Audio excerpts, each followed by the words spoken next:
ഈ സമയത്തൊക്കെ ഒരു മന്ത്രി പറയേണ്ട പ്രസ്താവനയാണോ പറയുന്നത്?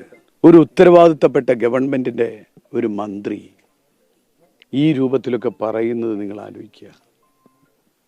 ആ മകൻ മരിച്ചതിനെ കുറിച്ച്, അതിൻ്റെ പ്രതികളെ പിടിക്കുന്നതിനെ കുറിച്ച്, അതിൽ അന്വേഷണം നടത്തുന്നതിനെ കുറിച്ച് അത്തരം കാര്യങ്ങൾ സംസാരിക്കുന്നതിന് പകരം ഉത്തരവാദിത്തപ്പെട്ട ഒരു മന്ത്രി ഇതുപോലൊരു പ്രസ്താവന നടത്തിയത് ഏറ്റവും ഞങ്ങളെയൊക്കെ വേദനിപ്പിക്കുന്ന കാര്യമാണ്. ആർക്കും സംഭവിക്കാവുന്ന ദുരന്തമാണ്. മരിക്കുമ്പോൾ ഇത്തരത്തിലെ രാഷ്ട്രീയവൽക്കരിക്കാനോ രാഷ്ട്രീയ മുതലെടുപ്പ് നടത്താനോ ശ്രമിക്കുന്നത് മനുഷ്യത്വപരമല്ല. മന്ത്രിയുടെ പ്രസ്താവന ഞാൻ കേട്ടിട്ടില്ല. അത് അദ്ദേഹത്തിന് എന്തെങ്കിലും വിവരം ലഭിച്ചതിന്റെ അടിസ്ഥാനത്തിലാണോ പറഞ്ഞതെന്നുള്ളത് പരിശോധിക്കണം. എനിക്കത് മനസ്സിലാക്കിയാൽ മാത്രമേ പറയാൻ കഴിയൂ. മന്ത്രി പറഞ്ഞത് മന്ത്രിക്ക് ചിലപ്പോൾ ലഭിച്ചിട്ടുള്ള വിവരങ്ങളുടെ അടിസ്ഥാനത്തിലായിരിക്കും. ഭരണ സംവിധാനത്തിന്റെ ഭാഗമായിട്ടുള്ള ചില സൗകര്യങ്ങൾ അവർക്കുണ്ടല്ലോ. എനിക്ക് അത്തരം കാര്യങ്ങളെ കുറിച്ച് അറിവില്ല. സർക്കാരിന്റെ ഭാഗത്തുനിന്നും തീർച്ചയായിട്ടും അനാസ്ഥയുണ്ടല്ലോ. അല്ലെങ്കിൽ ഇങ്ങനെ സംഭവം തുടരെ ഉണ്ടാകത്തില്ലല്ലോ.